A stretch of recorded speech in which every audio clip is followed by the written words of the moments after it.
Olá, quarto ano, tudo bem com vocês? Espero que sim, gente. Hoje a gente está se encontrando, né, para mais uma aula de ciência, e hoje, né, a gente vai começar essa nossa aula, esse nosso encontro com a explicação do nosso TDzinho, o TD que foi trabalhado com vocês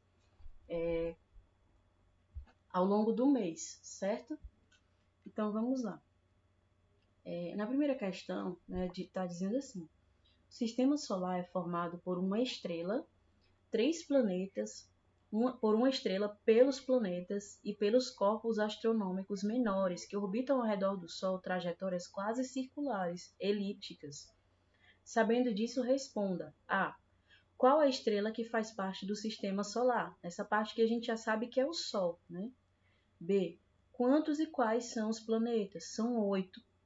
Mercúrio, Vênus, Terra, Marte, Júpiter, Saturno, Urano e Netuno. C. Como chamamos os corpos astronômicos menores citados acima? A gente citou aqui na questão, onde fala assim, pelos planetas e pelos corpos astronômicos menores que orbitam ao redor do Sol. Pronto, esses são os asteroides, certo? Pinte apenas as frases incorretas. Eu vou ler as frases e vou comentar apenas as frases incorretas, certo? Os planetas são corpos celestes que giram em torno de estrelas e não têm luz própria. A Lua é um planeta que tem luz própria. O caminho percorrido pelos planetas é chamado de órbita. A Lua é o satélite natural da Terra. Plutão já foi um dos planetas do Sistema Solar e hoje é considerado um planeta anão. Todos os planetas do Sistema Solar estão ligados ao Sol por meio da gravidade. O Sistema Solar tem esse nome porque o Sol é maior do que todos os planetas e chama mais atenção. Pronto, vamos lá, gente. A primeira frase que eu vou comentar. A Lua é um planeta que tem luz própria. A gente sabe que a Lua não é um planeta, certo? A Lua é um satélite natural e a luz que a Lua reflete não é uma luz própria. É uma luz que ela reflete do Sol, ela reflete a luz do Sol e irradia para a Terra, mas não é luz própria. Então essa frasezinha aí ela já está equivocada. A próxima. O Sistema Solar tem esse nome porque o Sol é maior do que todos os planetas e chama mais atenção. Como na frase que está acima dessa, a frase que antecede a essa, ela diz assim: todos os planetas do Sistema Solar estão ligados ao Sol por meio da gravidade. Pronto, essa frase aí, gente, ela já explica muito, né, do porquê que o Sistema Solar tem esse nome. Tem esse nome porque o Sol ele está no centro do Sistema Solar. E por que ele está no centro? Por causa da gravidade, o poder de gravidade que o Sol tem. Atrai os planetas a si. Como os planetas estão atraídos, né, pela gravidade do Sol, eles acabam ficando ao redor do Sol.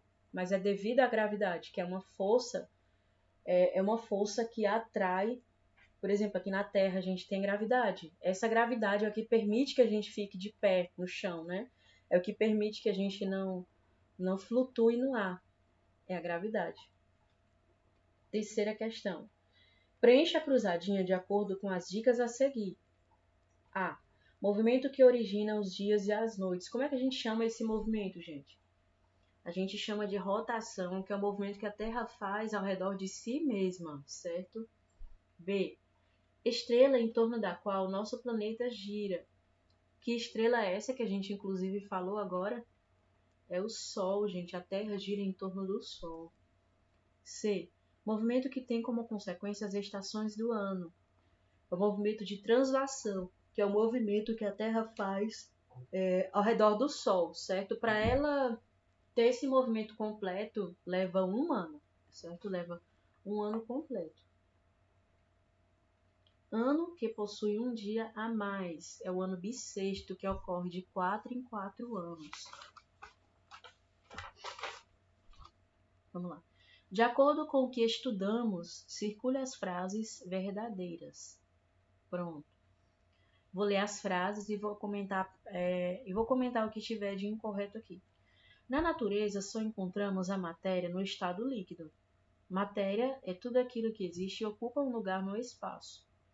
O lápis, o suco e o oxigênio são formados por matéria. A matéria pode se apresentar em diferentes estados físicos, sólido, líquido e gasoso. A água da cachoeira não apresenta forma definida, ela adquire a forma do lugar que a contém.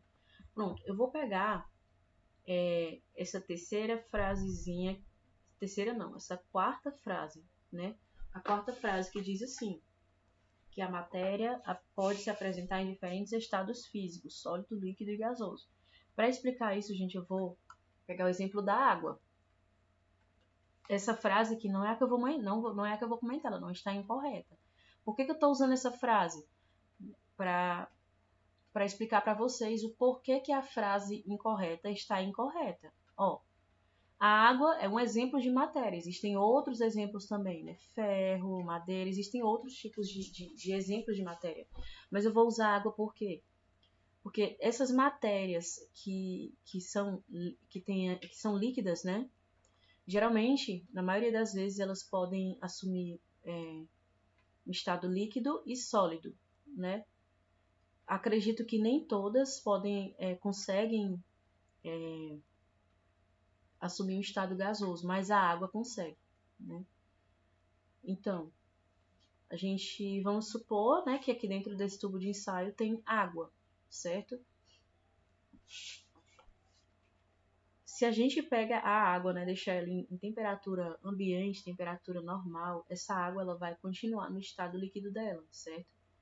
Se a gente acende um fogo, coloca essa água para esquentar, ela vai ferver e vai subir uma coisa, né, uma nuvenzinha, que a gente sabe que é o vapor da água. E o vapor é a água em estado gasoso. Se eu pegar esse tubo de ensaio e colocar ele no refrigerador, né, para congelar, o que vai acontecer? Essa água ela vai se transformar em gelo, certo? E é bem provável que eu consiga pegar esse tubo de ensaio com a água congelada, né, e tirar a água de dentro. Ela vai sair durinha com o formato que ela adquiriu aqui dentro desse tubo de ensaio. Ela vai sair com esse formatozinho aqui, ó, certo? Isso aí já diz muito pra gente, né?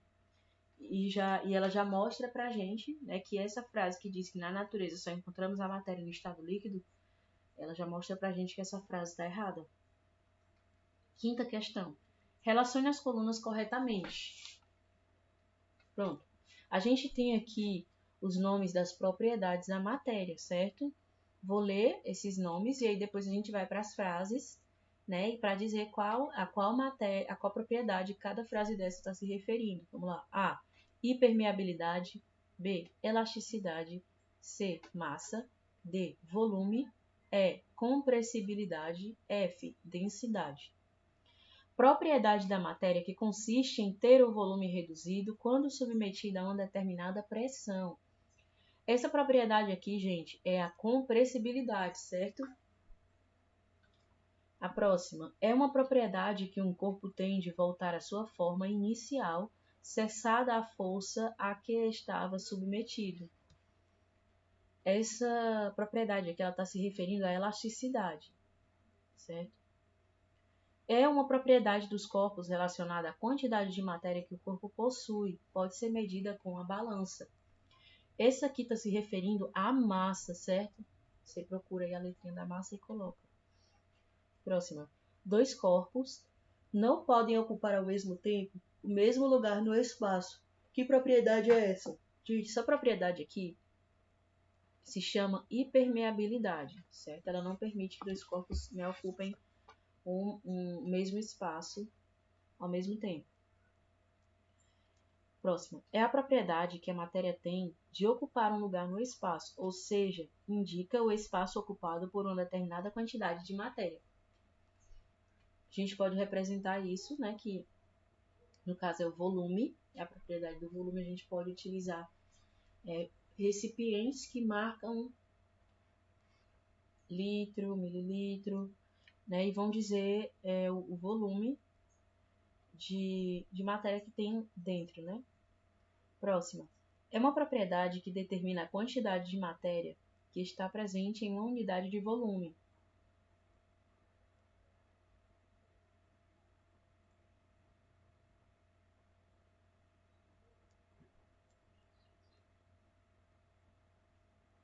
é uma propriedade que determina a quantidade de matéria que está presente em uma unidade de volume. Essa aqui, gente, é a densidade, certo? E a primeira frase, ela diz assim: propriedade da matéria que consiste em ter o volume reduzido quando submetida a uma determinada pressão, compressibilidade. Essa a gente já falou. Pronto. Vamos lá para a sexta questão. Classifique em transformação física ou transformação química. Vamos lá, a gente tem aqui a matéria no meio e dos lados a gente tem dois tipos de transformações. Primeiro, a gente tem árvores. De um lado a gente tem árvores cortadas, do outro a gente tem uma queimada, né? Pronto. No caso das árvores cortadas, em que a gente mexe nos aspectos físicos, nos aspectos visíveis, apenas visíveis, a gente tem uma transformação física. No caso, quando se corta a madeira, quando se rasga o papel, a gente vai ter uma transformação física, certo? Ela não vai mudar a substância, a composição dessa matéria. Já quando a gente queima algo, quando a gente queima e esse objeto ele é consumido, né, pela alta temperatura, a gente já tem uma transformação química, porque à medida que, não sendo a água, né, mas à medida que eu coloco algo diretamente no fogo, e o fogo, né, na sua capacidade de consumir, ele queima aquela matéria, né, acabou acontecendo uma transformação química. Aí abaixo a gente tem uma corrente de ferro. De um lado a gente tem a manipulação do ferro numa indústria, né? Do outro lado a gente tem a corrente enferrujada. Gente, quando o ferro enferruja, a gente vai ter uma transformação química, certo? Ela oxidou. Já do outro lado, onde estão mexendo assim no formato do ferro, a gente tem uma transformação física. Abaixo a gente tem aqui o leite. De um lado a gente tem o queijo, do outro lado a gente tem a fervura do leite, certo? Quando a gente coloca o leite para ferver, a gente vai ter apenas uma transformação física, certo? O leite ferveu, subiu, depois volta ao normal, né? Acaba separando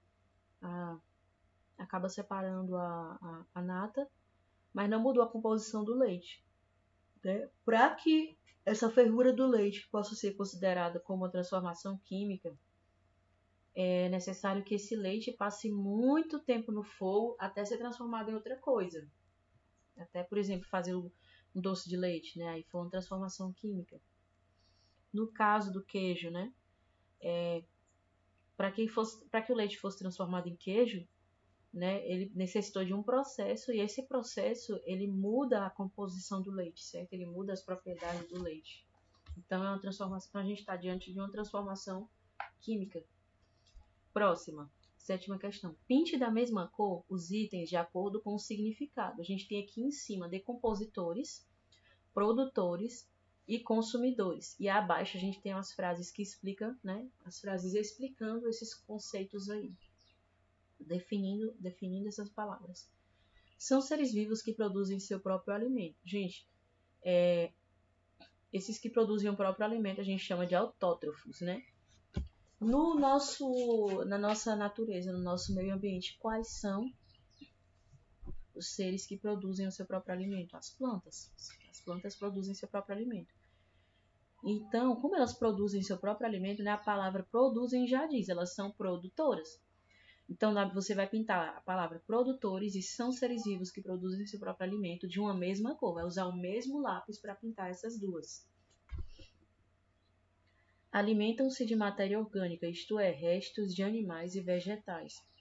Gente, quando a gente fala que se alimenta de matéria orgânica, né, que é restos de animais e vegetais, a gente está dizendo que eles consomem, certo? E são os fungos que fazem isso. Eles consomem os restos de animais e vegetais. Como eles consomem, né, a gente chama esses de consumidores, certo?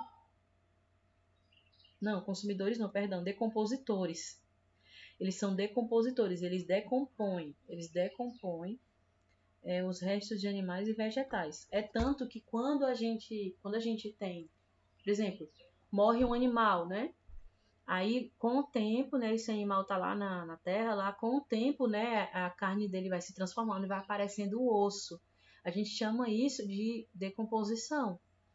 Esse processo acontece por causa dos fungos, né, que são esses seres vivos que se alimentam da matéria orgânica, né, que são os decompositores, certo? Decompositores.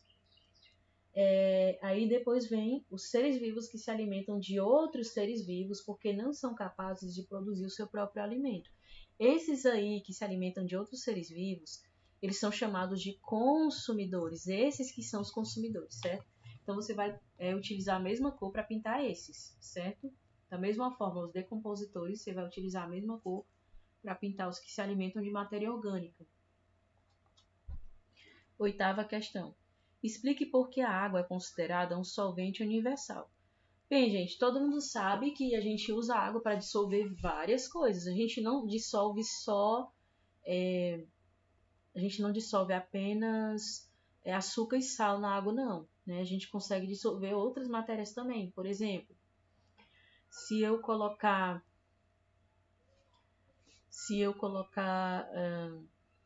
café solúvel, né, dentro da água, e eu deixar por um tempo lá, né, o tempo que vai levar para dissolver esse café solúvel, né, vai depender também da temperatura. Se eu deixar esse café solúvel na água em temperatura ambiente, ele vai demorar mais para dissolver, mas vai dissolver.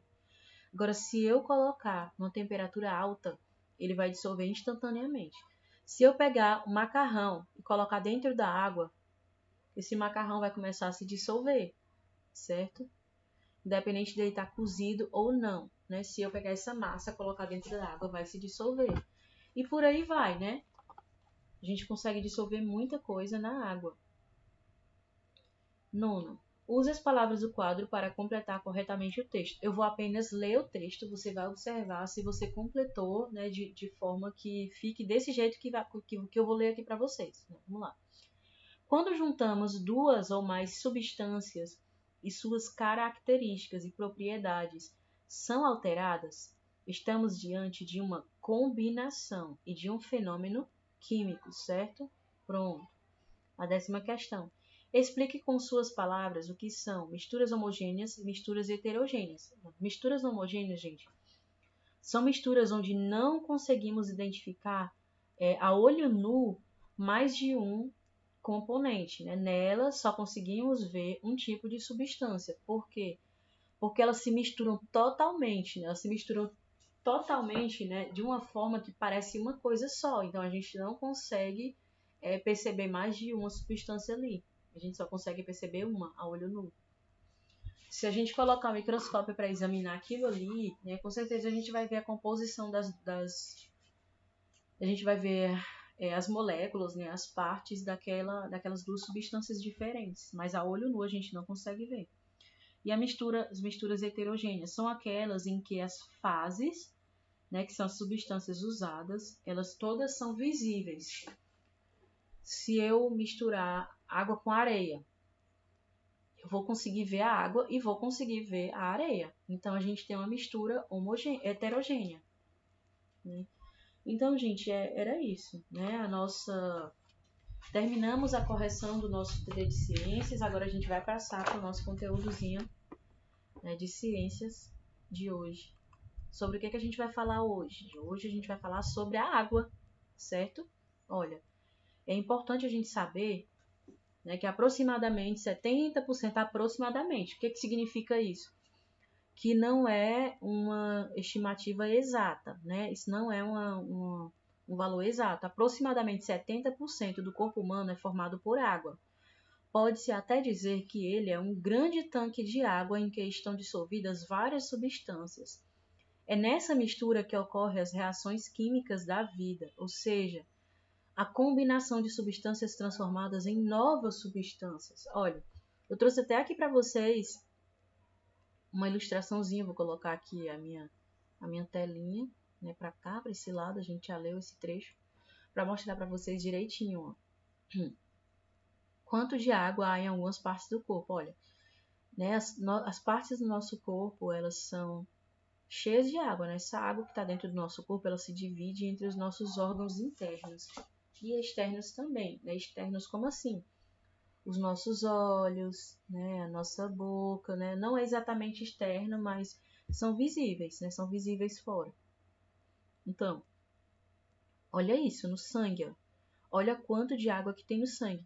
Se você já viu, por exemplo, coração de boi, fígado de boi, as articulações de uma galinha, por exemplo, os músculos, né, da carne que a gente come, a gente consegue observar que esses órgãos, eles são molhadinhos, né?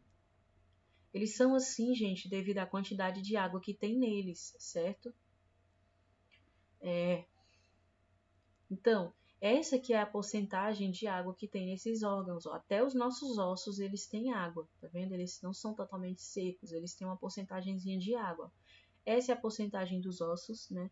Segundo essa pesquisa, segundo esse estudo que foi feito. Olha, tá aqui a porcentagem das articulações. A articulação é o que junta um osso com o outro. Dos rins, né? Por isso a gente tem que beber tanta água. Os rins precisam que a gente beba bastante água. O fígado, os pulmões, o coração, o cérebro, o sangue, a pele, os músculos, né? E por aí vai. Se você quiser ver mais detalhadamente, mais lentamente, você pode pausar esse vídeo, né? Eu vou dar continuidade aqui. Pronto, ó. Ao longo da vida, gente, a quantidade de água que tem no nosso corpo, ela vai diminuindo, certo? Um bebê, né, segundo o estudo que foi feito pelo autor desse nosso livrozinho aqui, né, um bebê ainda na barriga da mãe tem 95% de seu peso de água. 95% do peso do bebê é de água, gente. Numa criança recém-nascida, essa porção passa para 80%, tá vendo? A partir do momento que a criança nasce, né, a quantidade, a porcentagem de água do corpo dela já começa a diminuir. Ao longo da vida, essa porcentagem vai diminuindo. Vai passar para 80%. Vai diminuindo até a vida adulta, quando pode chegar até 40%. Pode chegar, não significa que em todos os casos chegue a essa quantidade aqui, essa porcentagem aqui. Mesmo assim, é muita água. É verdade que a quantidade de água no corpo de um adulto varia bastante, dependendo inclusive da quantidade de gordura. Onde há muita gordura, há menos água. Tá vendo? Olha, essa é a importância da gente procurar ter o cuidado de manter o peso. Não por questões estéticas, não. Né? Porque as questões estéticas são apenas um aspecto que a gente pode ver. Né? Apenas uma questão visível física, né? Por que é importante a gente procurar manter o equilíbrio no peso? Justamente pelo fato de que quando a gente tem mais gordura no corpo, a porcentagem de água do nosso corpo ela tende a diminuir. Quanto mais gordura, menos água. Olha, eu trouxe esse mapa aqui para vocês para ilustrar, né, para mostrar para vocês, ó, que a maior parte do nosso planeta é constituída por água, né, mas a maior parte da água do planeta é salgada. Como diz aqui nesse títulozinho, olha, a água em nosso planeta ela pode ser doce ou salgada. A água salgada é encontrada nos oceanos com uma grande concentração de cloreto de sódio, além de outros sais minerais. Já a água doce é encontrada nos rios, nos lagos e nas represas. Nesses casos, ela apresenta uma concentração de sais geralmente inferior à água do mar. Aí eu trouxe para vocês também, né, um gráficozinho mostrando aqui as quantidades de água. Veja como está distribuída a água no nosso planeta. Cobre a maior parte da superfície terrestre, 3/4, forma a camada conhecida como hidrosfera, certo? A gente tem a atmosfera, né? E a gente também tem a hidrosfera. Pronto, esse gráficozinho que eu trouxe aqui para vocês, para dar para a gente uma noção, olha, que é o total global de água. Total global de água, né? E aqui o total global de água doce. Esse aqui é o total global de água doce, ó. 2,5%. Né? Aí aqui, né, tem a legendazinha para mostrar para vocês como é que funciona essa divisão dessa água doce, ó. Isso aqui é toda a água salgada do planeta, essa partezinha cinza aqui, ó, certo? E aqui é a divisão só da parte de água doce, certo? Essa água doce, ela está dividida em vários tipos diferentes, quais são geleiras e neves eternas, rios e lagos, águas subterrâneas, né, que estão embaixo da água, solo, pântanos e geadas. Ó, a maior parte desses 2,5% de água doce do planeta A maior parte desses 2%, gente, é composta por geleiras e neves eternas, tá vendo? A segunda maior parte, ó, que é esses 29% aqui dessa quantidade de água doce que a gente tem, é isso aqui, né, 29,9%, são águas subterrâneas, águas que estão debaixo da terra. 0,9% dessa quantidade aqui de água doce, 0,9% dessa quantidade de água doce aqui do planeta está no solo, né, nos pântanos e nas geadas. E a água que a gente tem mais fácil para a gente consumir, né, que corresponde a 0,3% dessa quantidade aqui, né, que estão nos rios e lagos. Vocês estão vendo a quantidade, vocês estão vendo a diferença, gente? Por isso a importância da gente não poluir, não jogar lixo na água, não poluir a água, né? Nem estragar. Então, a gente tem também alguns tipos de água, certo? Quais são esses tipos de água que a gente tem? Aqui na tela eu trouxe alguns, mas eu vou citar os que não tem aqui na telinha para vocês, né? Quais são? Na natureza encontramos diversos tipos de água, dependendo dos elementos que ela contém. Algumas são ideais para o consumo, enquanto que outras são prejudiciais à saúde. São essas aqui, ó.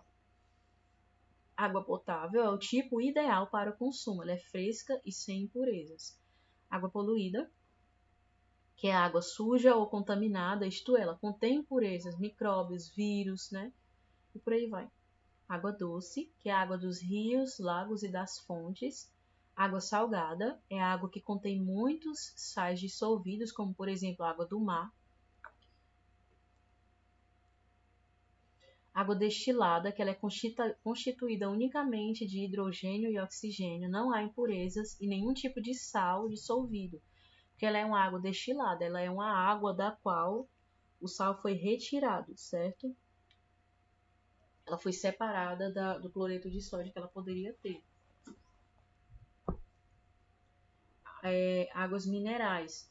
São denominadas assim porque contêm uma grande quantidade de sais minerais dissolvidos. Assim, ela possui cheiro e sabor diferente da água que consumimos.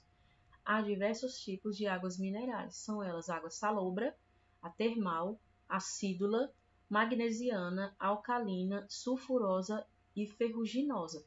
Eu vou mostrar, né, um pouco, né, resumidamente, um pouco dessas águas aqui daqui a pouco. Mas a gente pode já adiantar sobre a água salobra e a água termal. A água salobra, gente, ela é levemente salgada e não forma espuma com sabão. Se você pegar água salobra, você colocar o sabão nela, ele não vai formar espuma. E a água termal, ela tem uma temperatura elevada, encontradas em fontes termais. Chama de termal, né, por causa da temperatura. Dando continuidade aqui, eu trouxe para vocês, olha, aqueles tipos de água que a gente explicou. Ó, outros tipos de água, né? Sulfurosa, base de enxofre, certo? Ela é usada em tratamentos dermatológicos e do sistema respiratório. Água alcalina, ela é a base de bicarbonato de sódio. Combate a acidez do estômago. Inclusive, eu uso muitas vezes isso, né? Uso água com bicarbonato de sódio para combater a azia. Ela é muito bom para outras coisas também, como por exemplo, quando você está com afta nas gengivas, você faz um bochechamento com água com bicarbonato de sódio e essas aftas elas vão desaparecendo. Água salobra, né, que a gente já falou anteriormente, ela é levemente salgada, não forma espuma com sabão. Termal, a gente também já falou, possui temperatura mais elevada na fonte, usada para tratamentos dermatológicos. A água acídula contém gás carbônico, né? Água gasosa natural, tem um sabor ácido, água com gás, usada para facilitar a digestão. É tanto que quando a gente toma água com gás, ela acaba causando na gente dor de barriga, né? Magnesiana, predominância dos sais de magnésio, usada para regular o funcionamento do estômago e do intestino. Quem tem problema de de refluxo. Esse tipo de água com esse tipo de substância que ela ajuda bastante. É tanto que o magnésio ele é indicado para a gente tratar problema de refluxo e azia. Ferruginosa, ela possui ferro, ajuda no combate à anemia. Então é isso, gente, né? Você vai ter nas páginas 41 até 44, você vai ter o conteúdozinho para você ler. Eu recomendo que você faça essa leitura, certo? Porque nessa leitura você vai encontrar um pouco mais de detalhes, né, sobre esse assunto que a gente acabou de falar aqui, né? Sobre a importância da água, sobre curiosidades e informações importantes, né, sobre a água que a gente precisa saber. Então, eu recomendo para você essa leitura não só para que você saiba mais, né, sobre esse conteúdo que a gente acabou de falar, mas para que você também pratique a leitura, certo? Que você se habitue a praticar a leitura, né? A gente sabe que a leitura ela faz muito bem para o nosso cérebro. Então, terminamos aqui, né? O nosso vídeo hoje foi um pouco mais longo devido à explicação do nosso TD, mas foi muito bom estar aqui com vocês. A atividade de vocês está nas páginas 45 e 46, né? Não deixe de se esforçar para realizar essa atividade. Se empenhe, né? Que você possa ter uma ótima aprendizagem, um bom desempenho. Tchau!